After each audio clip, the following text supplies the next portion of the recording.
this vulnerability, it's an essential trait to great and effective leadership. Because as you go through your leadership journey, first there's imitation, where you see a leader that you aspire to be, and then there's differentiation, what makes you unique as a leader. And then once you understand and you have that, then vulnerability becomes easier, because now that you know what your strengths are and you know what your weaknesses are, you know what zone you move in, then it becomes easier to be vulnerable.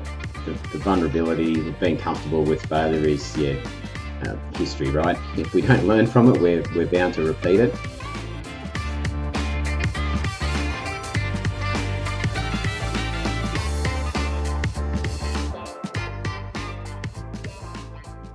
Hello and welcome to this episode of the Lean Solution Podcast. I am one of your hosts, Shayne Daughenbaugh, and Andy is also here. Andy, thanks so much for joining us today. How you doing from down under? I'm doing great, mate. Everything's going pretty good down here. And mate, we haven't been on together for so long. I've been waiting for this moment for a long time. So I am super excited to be on with you, mate. It's great to see you again. I am happy to be here. Thanks for joining again. This week, this podcast, we're talking a little bit about courage and vulnerability in leadership. And I know when we were prepping for this, this story came to mind. You and I, the last we were together was in Muskegon, Michigan, for the Lean Solutions Global Summit. And I remember we were sitting outside of one of the tap rooms there at night with some other friends and whatnot. And something happened that I was both like, I was wowed. I was impressed. I was self-conscious for myself. Like I want you to share with our listening audience some of the sights and sounds that we experienced there when it comes to vulnerability and courage. Yeah, it was. I'm so pleased that you reminded me of this story. So yeah, we were both over in Michigan.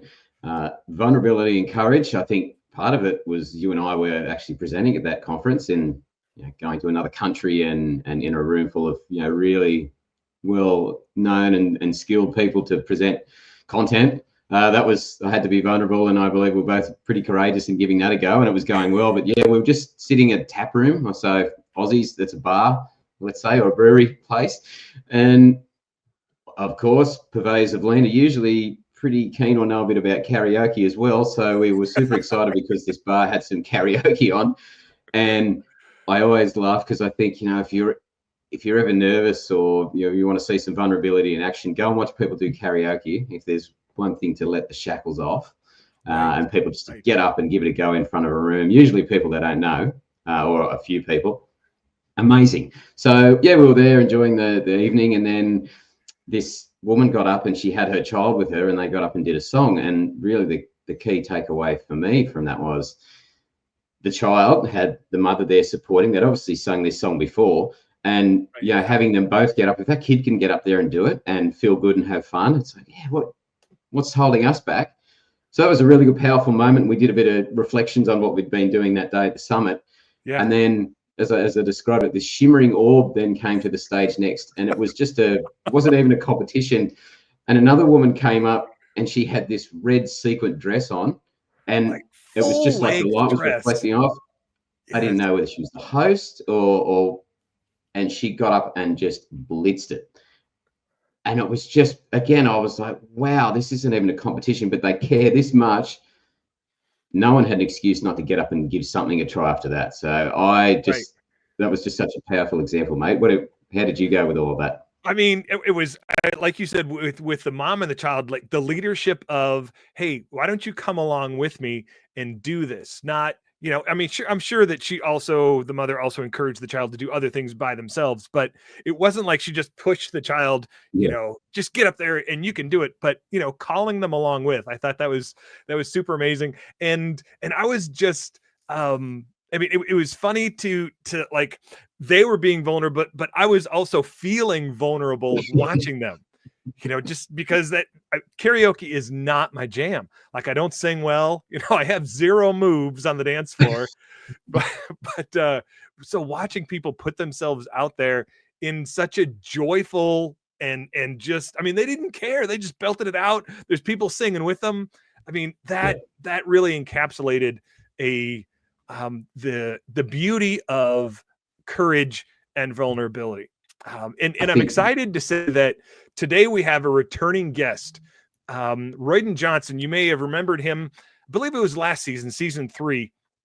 He came on, and we had a grand time. I think it was Patrick and I with Royden had a grand time. So I'm jazzed that you're here with us this time, Andy. Royden Johnson is a distinguished manufacturing leader with extensive experience spanning diverse industries, including automotive sectors. As a Six Sigma black belt, he brings a robust expertise in operational excellence and continuous improvement.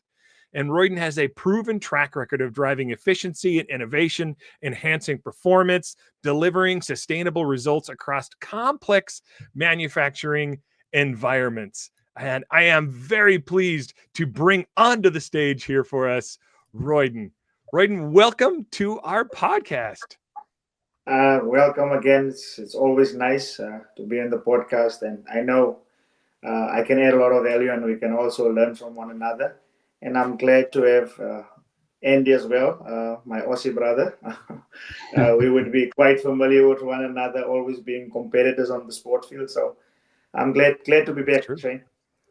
Yeah, excellent. We are happy to have you here. Andy, start us off, man. Just jump in, all right. get to know Royden. Yeah, I love the sport tie in there, Royden, and yes, we're on the same side of the equator, so it's fantastic to meet you. And yeah, I will. So we shared a little bit of a story and experience there about something Shayne and I experienced together, and I just think, in today's world, when we're talking about the courage to potentially fail or give something a try, make other people in the room nervous as well. Uh, how does walking through that door and not being comfortable, how does that really for yourself tie into the personal and then the broader organizational growth? Uh, Interesting question, and I would always say there's a precursor before vulnerability as a leader, because as you go through your leadership journey, first there's imitation, where you see a leader that you aspire to be, and then there's differentiation, what makes you unique as a leader. And then once you understand and you have that, then vulnerability becomes easier, because now that you know what your strengths are and you know what your weaknesses are, you know what zone you move in, then it becomes easier to be vulnerable, because being vulnerable is a huge risk, which means the power to being vulnerable is having that courage to be vulnerable, knowing that I might be wrong about something. It does not make me wrong. It's just I'm wrong about some specific thing. So being vulnerable, it takes a lot of courage. But like I say, the precursor to that is understanding what differentiates you as a leader. And too many times, what makes it difficult to be vulnerable is we're still in the imitation phase. We're still looking at somebody and trying to replicate who that person is, which means you lose a level of authenticity.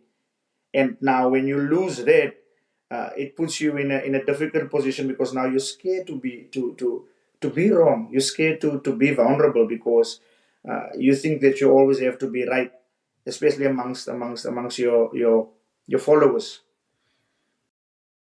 So true. And that authentic leadership, yeah, recognizing it's okay not to know, or be it all, or be that. Awesome. I need to. I should have mentioned this before, ladies and gentlemen. Those are listening audience. You probably should get a pen and paper out for this, because Royden is full of these little nuggets that I love. That idea of you move from imitation to differentiation. Like you have to start. Like you have to learn. So it's not a bad thing to imitate leaders and to get.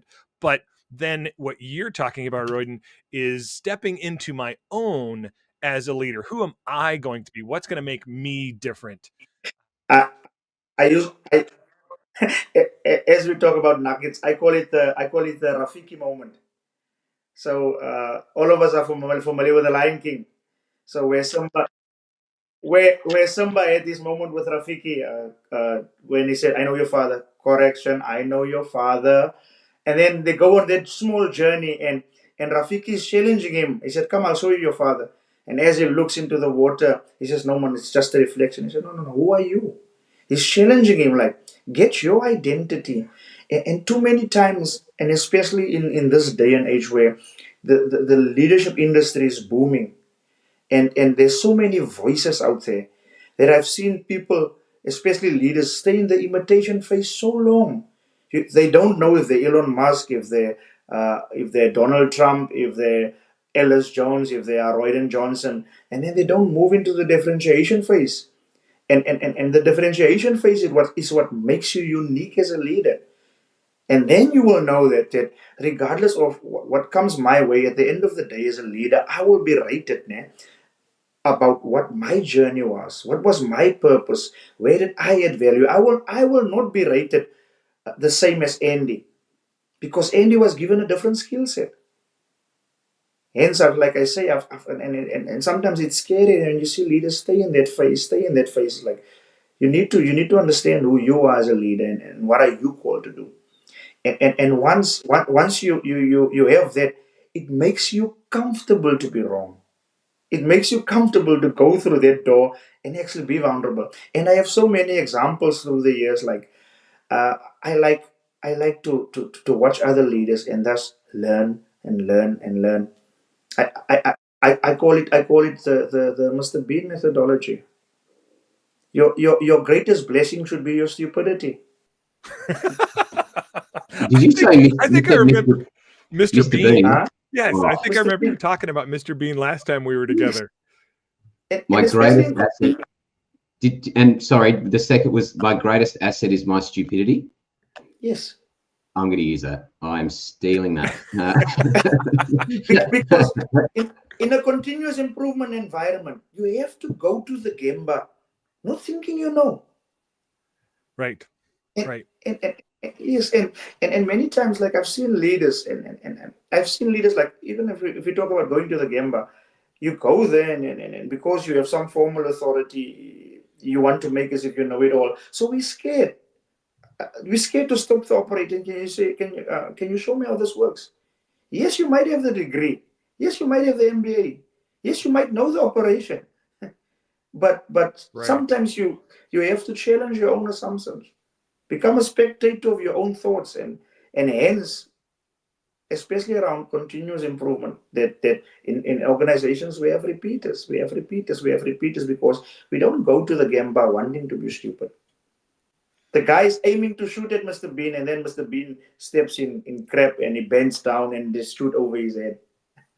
Right. Yeah, Yeah. It's I funny think because what you're talking about, this differentiation thing, in that time where you're moving from imitation to differentiation, that requires courage. That requires vulnerability. That requires me being different than Andy. Yes. And not knowing what others may think around. And as you're describing it, these Rafiki moments that we're talking about here, this vulnerability, it's an essential trait to great and effective leadership. And you kind of already have been playing this out, but this was, my next question was going to be, how can leaders embrace this? So you talked about being able to go to the Gemba and like embrace your stupidity, embrace that you may not know everything, you don't have to know everything. Are there other ways that you have seen, um, Yeah. as ways of kind of embracing that vulnerability as effective leaders, or how can leaders effectively, other ways they can effectively embrace that? Like I say, I like to use real life examples. For me, like I'm a student of leadership, and I don't think that I have arrived yet. At 43 years old, that sky's still the limit. So there was this one particular situation whereby the market was very volatile with my previous employer, and I was still a normal shop floor operator. So then we were going into short time, and different operators was required to be on short time in different days, and that in the company always creates chaos because people kick into survival mode. I want to work, I want to work, I want to work. Why am I being laid off? And we had this white supervisor, and South Africa previously was very racially driven. So this white manager of us, he comes to us as operators, and he says, guys, I don't pretend to know, being white, what your socio-economic background is and what your financial positions are. Yet we've been tasked that to lay off different employees at different times. And I can just go back and follow the standard and give you the schedule and say, today it's going to be you, Royden, and tomorrow it will be you. However, I don't understand your financial situations. So I would actually like you guys to come up with the schedule, because I really don't know how to address this. I cannot relate being white because I come from a more privileged environment. Right. Then we went back, and because some of us were still relatively young and you had your older operators, and as we sat down, some of the guys said, no, but my wife is still working. Your wife is not working. So I would offer up my 2 days. You can work those days. The youngsters were saying that I'm still staying with my mother. I don't have a house. I don't have a car. So you can take my 2 days. Eventually, we came back and we actually afforded the guys that weren't in the position to actually work the short time. And some of us laid off. And I was like, wow, like he embraced his vulnerability. He said that I cannot relate in the situation. Our history don't allow me to relate. So Yeah. the situation, I can go back and I can just purely follow the standard. But I don't think that will be effective, because that will affect the morale. Because now you've got a youngster that technically might not need the money because he's still in the early stages of his life. Yet you've got another employee that's got 2 children that's at school. He's got an aunt that he needs to take care of. And it was my first sign of not to be scared to be vulnerable. But hence I say the precursor is the identity part. Because if the identity part is not there, you will tie yourself, you will attach yourself to what gives you value. And that would put you in a position, it would put you in a position where you are scared to be wrong. Because you get your value in being right. You get your value in making the right call. Hence the identity part is where you walk away and say, okay, right, this one I missed. Fail fast, fail forward. Let's continue. Yeah. But the guy struggling with his identity is going to labor that point. So why did I miss it? And why this and why that? Hence, I'm saying the identity part. I always make this joke that say, I've never seen any lion go to raw school. No, any cat or dog go to barking school. So now all of you stand in front. You guys are dogs. So can you? So I'm going to train you. I'm going to teach you how to bark. No, no, no. It's the identity. It's Right. who they are. It comes naturally. I think Yeah. that's such a powerful example, Royden. Thank you for sharing that. And That's like a Solomon moment. I mean, if you know, some Bible stories, there's that Yeah. Bible story about the women who are fighting over whose baby it is. I mean, that Yes, your yes. leader he did that same thing. He said, "Hey, I don't have the wisdom to be able to do this. I don't know how this works. You guys help me." And that's huge. I'm Yes. sorry, Andy. I just got caught up with that story. no, I did too, and that's the pastor coming out in you, Shayne. There. Sorry. Yeah, Can't but help it. that's awesome. Yeah, and Royden, I just think so that self-awareness of that leader, and I think that level of trust that would build from the get-go, saying I've got this difficult part of my job that I have to do, right? The what's here, and then but the how, help me understand. And just saying I don't even know you, and I recognize that. Yeah, maybe from where I've come from to you, I can't connect on that same level. So help me understand. And I think that's such a powerful example that a lot of people could relate to, or they might be going to work today to maybe have those kinds, get my words, of conversations. So, and I love the Mr. Bean tie-in. I've just got to loop back to that quickly, because what I found fascinating about Mr. Bean was he hardly ever spoke, yet so popular. It was all through actions and doing. And when he did actually speak or make a few little mumbles, that was like, it would make people laugh. It was so unique, instead of noise, noise, noise, and not a lot of action, right? So I think I'm stealing that as well. That is such a fantastic analogy. So I think there's been some key takeaways as well, and the notepad, Shayne, is key. So thank And, you.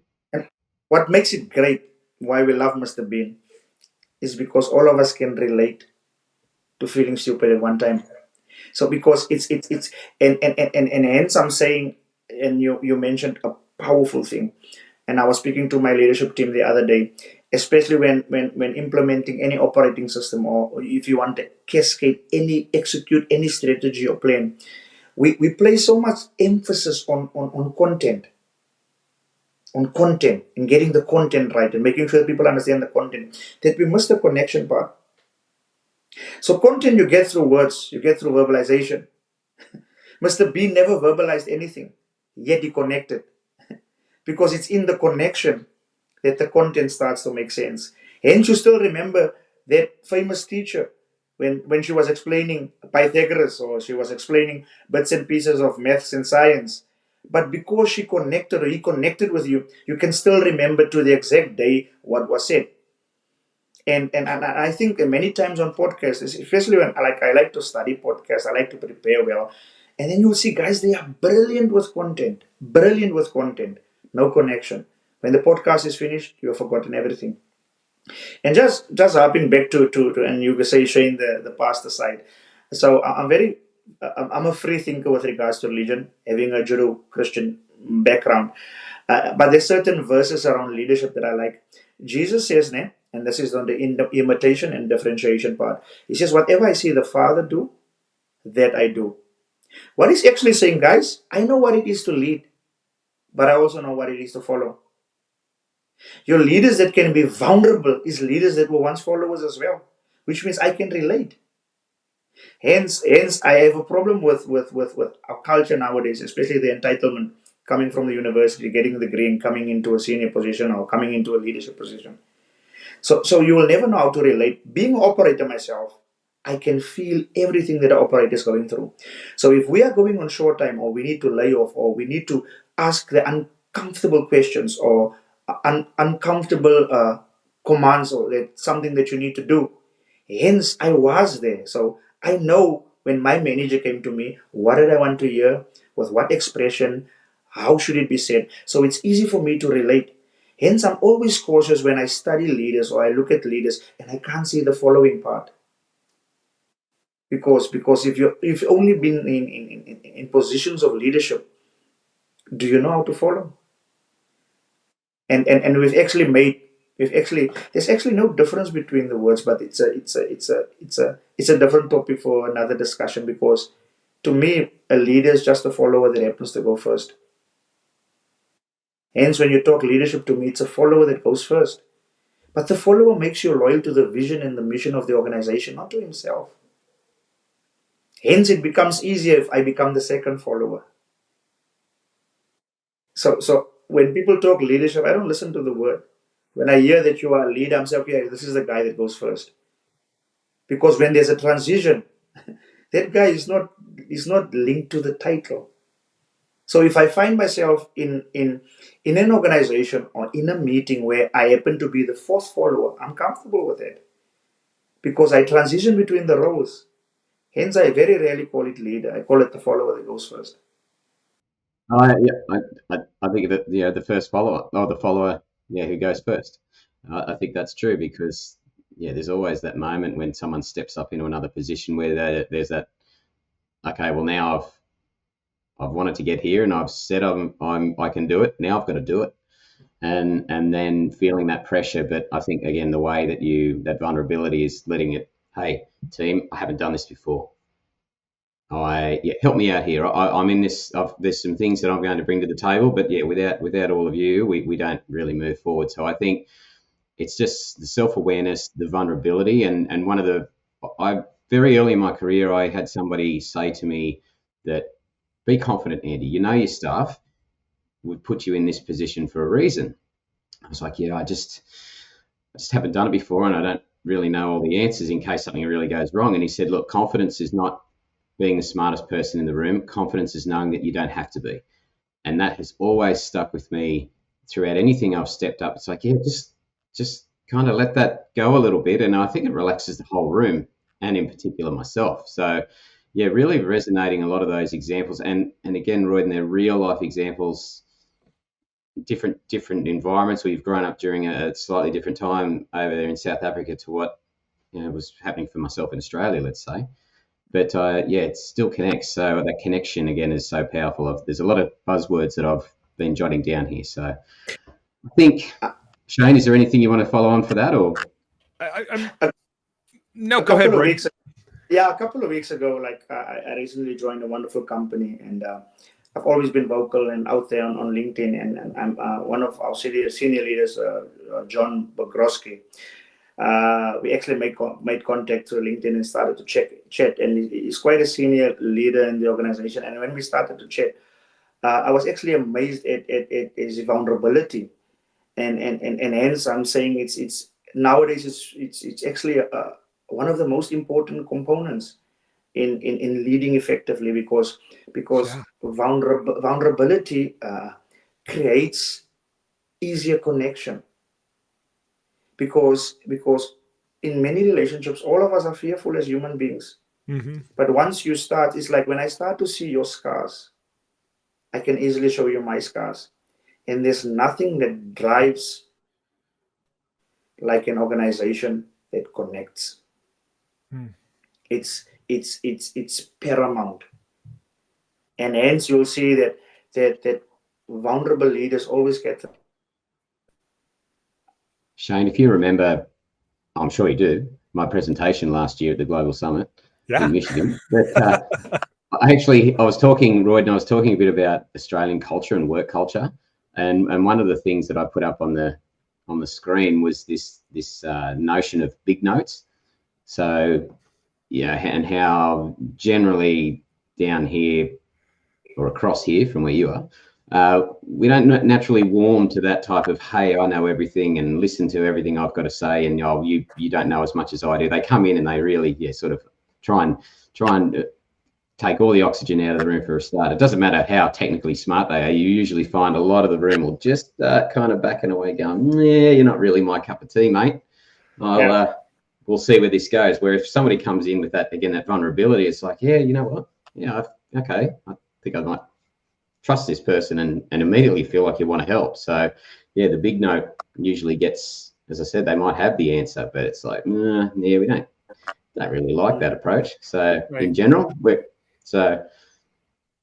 And I think what we're talking about here in both these examples, because I have my own examples of some leaders I can think of, I'm visualizing them right now, and I hope that our listening audience is also doing the same, thinking of leaders that demonstrated that vulnerability, and how did that impact you? Because I remember, again, the one that I'm thinking about.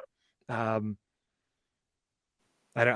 guess I can say his name, right? Like it's not a bad thing to say he was a good leader. Davy Crockett. Like, and not the story. This literally was a man who was my boss. His name was Davy Crockett.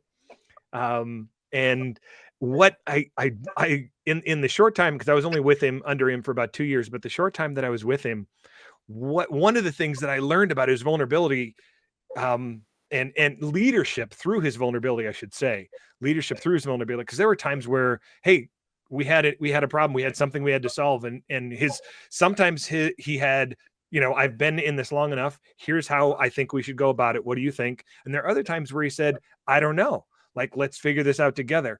But that gave me, as a young up and comer, that gave me permission to not know, like you're saying. That gave me permission to try other things. And even if he didn't like it, because I know some of the things he probably wasn't a huge fan of, but he supported me because he was more interested in me expressing the things like you're mentioning, Royden, like you mentioned, the differentiation. Hey, this is how I'm different. This is how I'm going to approach this problem different. He never stepped in and said, Shayne, you're done. Let me just take it from here. He always allowed that. Sometimes it worked wonderfully. Other times it was a nosedive. But being able to do that, and it was like he let me borrow his courage to try new things. In doing so, just kind of, it grew me as a leader. So it's great to have some of these examples. Hello, everyone. I am sorry to interrupt this episode of the Lean Solutions podcast, but I wanted to take a moment to invite you to pick up a copy of my Shingo Award-winning book, Avoiding the Continuous Appearance Trap. In the book, I contrast the cultures of two companies I worked for, and though each started with similar lean models, one was mechanistic and only gave the appearance of lean, while the other developed a true culture of continuous improvement. The contrast provides a vivid example of the difference between fake lean and true lean. You can find the book on Amazon. Simply search my name or the title of the book. You aren't a reader? No worries. The audiobook is also available on Audible. Now, back to the show. And I think Andy alluded to it earlier. People confuse vulnerability with weakness, and it's not the case. Hence, I say I read a lot of religious books, whether it be the Quran or the Talmud or the Bible, And I like to look at the stories. And there's one interesting story where this sisters, their brother died, and Jesus came late. And as Jesus is walking to the tomb, hearing the brother died, he cried. But then he stood outside the grave or the tombstone, and he called the person out. So he cried, showing that he's vulnerable, showing he's empathetic, but then he executed. I'm here for a job.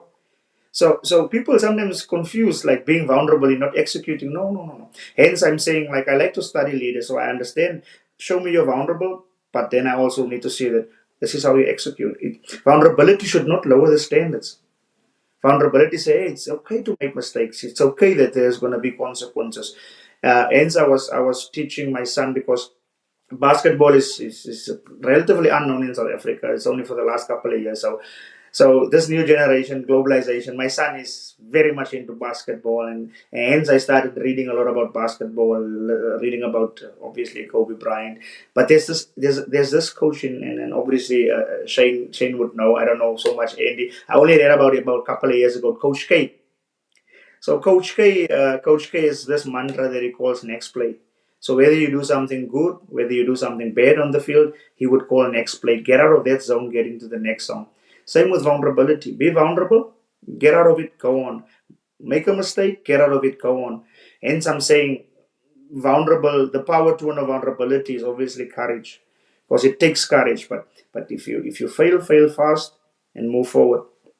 I actually met a leader about a year ago, and what he said, it stuck by me. He said, if he's 51% sure, he makes a decision, and then he goes on, and I was like, okay, it's an interesting method. Like sometimes you're gonna have you wait and you wait and you wait, and then you never get to that decision. So vulnerability puts you in a connection space, and courage, man, it actually takes you forward, because it's only through courage that you're not scared to make mistakes, and it's only through mistakes that you learn, and that is how you grow. Hence, there's ample examples out there of leaders that were willing to be vulnerable, and at the end of the day, it worked out. So I think it's actually a paradigm shift where we should not be scared to fail. And as I have grown as a leader, like I say, I've become more vulnerable. As I've grown in my identity, like I say, and there's a lot of personality assessments out there, like your DISC assessment, Hogan assessment, Corn Ferry, and one of my favorites, which is Myers-Briggs. After I read my Myers-Briggs personality assessment, I said, okay, now I understand myself. Now I know the zone I move in. Now I know, and that helped me a lot with my identity. I know there's some things that I'm not good at. Hence, understanding myself, because I'm an ENFJ. So I'm relationally moved. So I know that there will be certain decisions that will be difficult for me to make. When it comes to anything relating to the person, it will always be difficult for me because of my personality type. Yet I need to be vulnerable, but in my vulnerability, I'm also measured against certain results. So I have to make certain decisions. And when like I say, when you have that Rafiki moment, when you have that identity, no one can take it away from you. So even if you are ridiculed, even if you are belittled, even if whatever happens, because nowadays it's probably the worst time to be a leader, because every Tom, Dick, and Harry has an opinion about you. Someone just needs a 10 rand worth of data or 1 gig, and that person hasn't achieved anything, but yet that person can comment on LinkedIn about Andy. So hence I say, people stay in the imitation phase. And if you're in the imitation phase and you get criticism, hence I'm going back to the Bible again. So Jesus asked the disciples, he said, who do men say that I am? They say, some say you're John the Baptist, others say you're Elijah, others say you're... So there will always be a diverse opinion as a leader. Yet one day was the bread of life, the other day was water, the other day was the lily of the valley. So as a leader, there will always be a diverse opinion, even with the people that's following you. So if you're going to look at all that, you're never going to be vulnerable. If you look at that, you're never going to be courageous. Hence, in this day and age, I take my hat off for anyone trying to lead. Even coming on this podcast, there's so many things like, am I going to say the right thing? Do I look right? What if no one watches? What if there's someone out there that hates that? there's someone out there that hates the Australians, so they won't listen. And like, why did you have Andy on? Because the Aussies this. Why did you have Royden on and why did you have Shayne on? Shayne is a Trump supporter. Like, there's so many things out there that you might lose yourself, and that will not put you in a position to be vulnerable. And when you're not vulnerable, you're never gonna be courageous. And if you're not courageous, you're never gonna grow, because you're never gonna learn, because it's only through mistakes that you learn. I know I've said a lot now, but I had to get it off my chest. Like, people think, hence I love this environment. I love us being coming on the podcast, but also having a personal connection, because there's gonna be a day that Andy feels down, and that's the day where Royden sends him a message on LinkedIn and say, "Hey, my friend, you are making an impact with normal guys here in South Africa, guys that never had the platform. I know Shayne is gonna go through a dip. Hence I say, listen here, stay in your zone. You are adding value." I think I really like the time with those. You mentioned the formal assessment, so I've done some DISC profiling, I've done some Hogan's, a few different versions, and I found that really powerful. Yeah, to help. I had that moment where I was like, oh, okay, that kind of makes sense why I think that way. I feel challenged when I'm in this sort of environment. The great thing that did too was we were able to look at potentially where I was more leaning in certain areas, but then to make sure that we position someone who was almost the opposite of that in the same team, like just to make sure that we had that overall higher average of skills and thinking and ways of working covered overall. And it was absolute game changer in that diversity of thinking, and we were able to respectfully challenge, but we'd also agree on a lot of things, but that trust thing was there, and we made it very clear up front. It's like, look, we don't think the same. We've come from different places, but here's a bit of science behind it, and it's okay if I'm doing this, then just it's kind of how I am, and we may have to work with that a little bit, or just be a bit more patient with me if we need to go this way. So I love those types of assessments that helps you to be more self-aware, celebrate that no one has the big idea on their own. Like, we can't solve challenges just going it alone. It's too hard, and you won't get anywhere near where you think you can get. So I really enjoy how much this is coming through in this conversation, and I hope people are connecting with that. So I want, as I'm looking at the time here, and I want to be cognizant of that. I have a question for all of us, but for you two, I'm going to let you guys go first, and then I'll try to do cleanup hitting with this question. But Royden, you mentioned making it okay to fail. I think I heard you say fail and fail fast, right? And that premise, or that principle, that idea of, hey, get out there and try some new things. For our listening audience, what are some practical ways, if I'm asking both of you this question, some practical ways that leaders can create that culture of failure, so that failure is seen actually as growth? Maybe it's even reframing that word failure, reframing it from the negative word that it represents weakness, it represents being incomplete, it represents not enough, all of those, whatever negative can be there. But how can leadership reframe failure to create a culture where it's okay, and it actually leads towards growth? Royden, please, you're the guest. I'll let you go first, mate.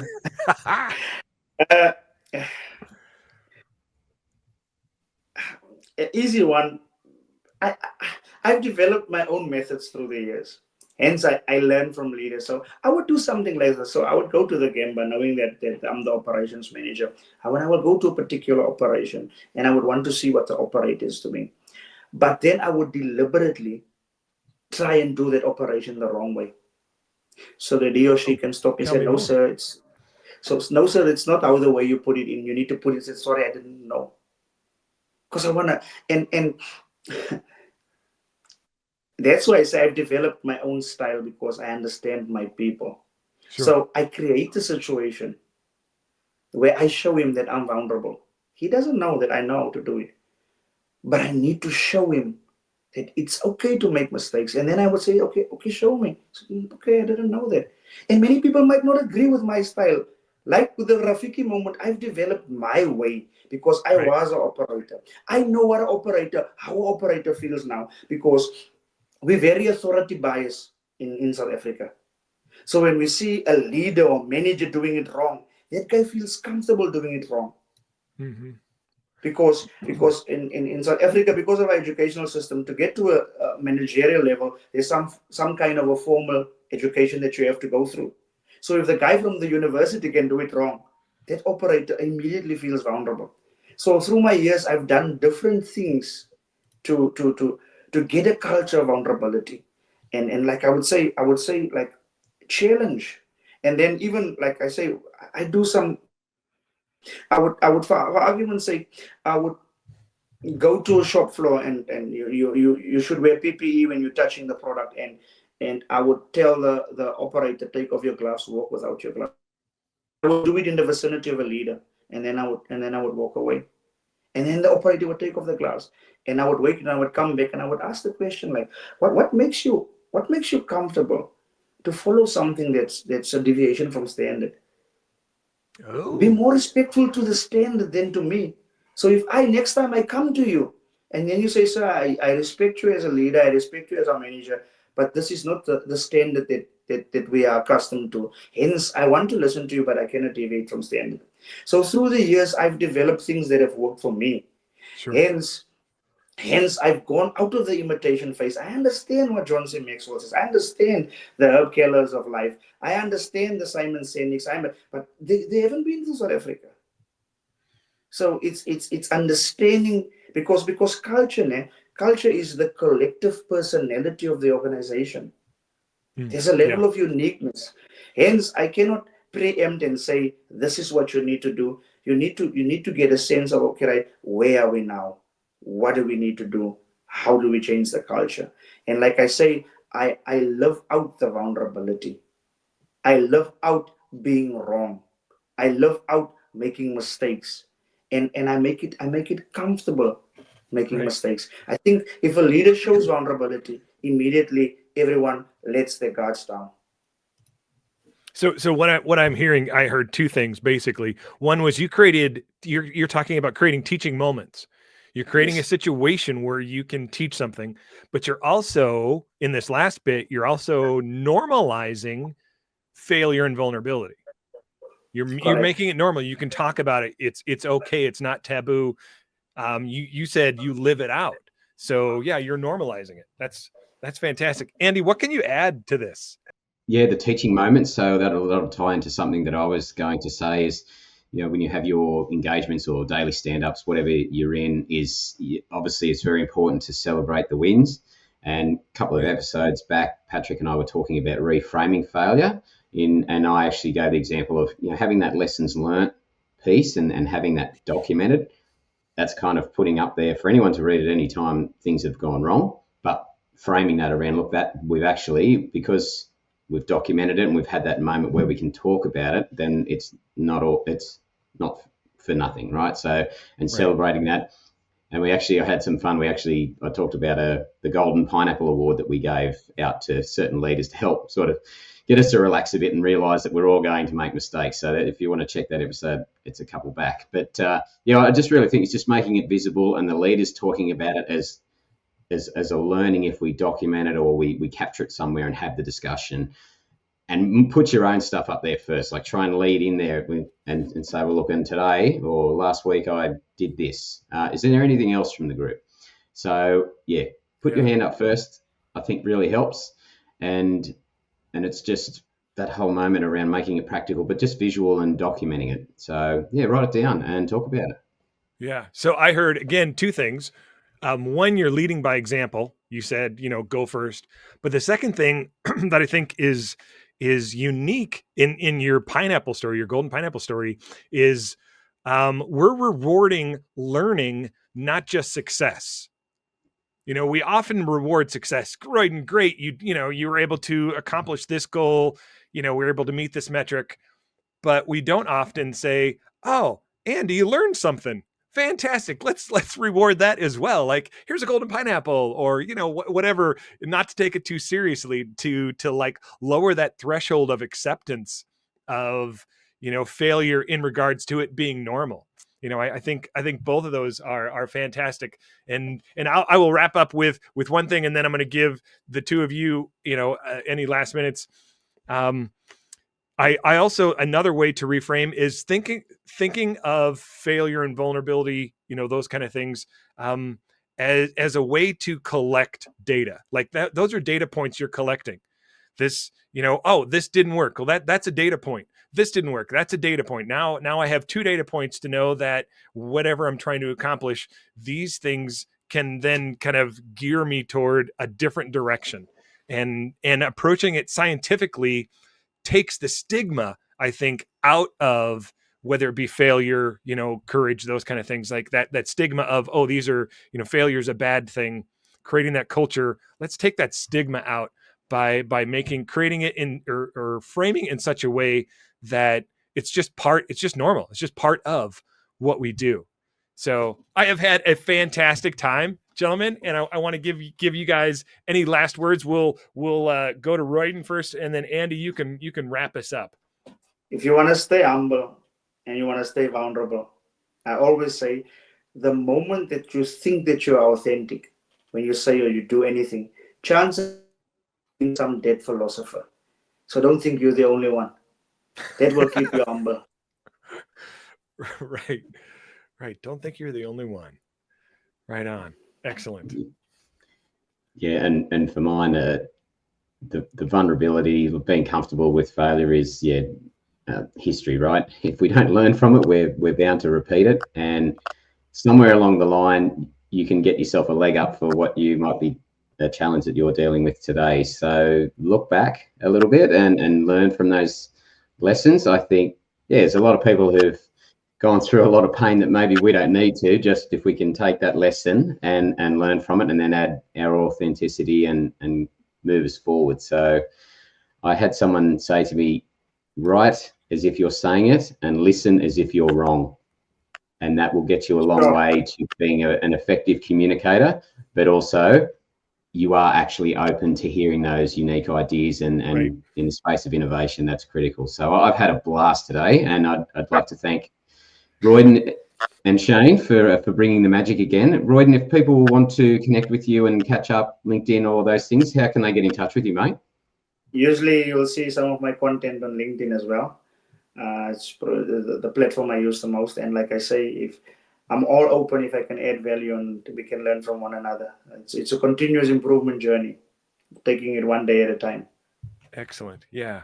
And for those that are listening, Royden spells his first name Royden, and then Johnson. So if you're looking him up on LinkedIn, that's how you can find him more easily. And we'll have links in the show notes, as we do with all of our guests as well. So I really encourage you to reach out. And my key takeaway, Mr. Bean. Thank you, Royden. Thank you, Shayne. Thanks, guys. Okay. All right. Thanks. Have a great day, everybody. Bye.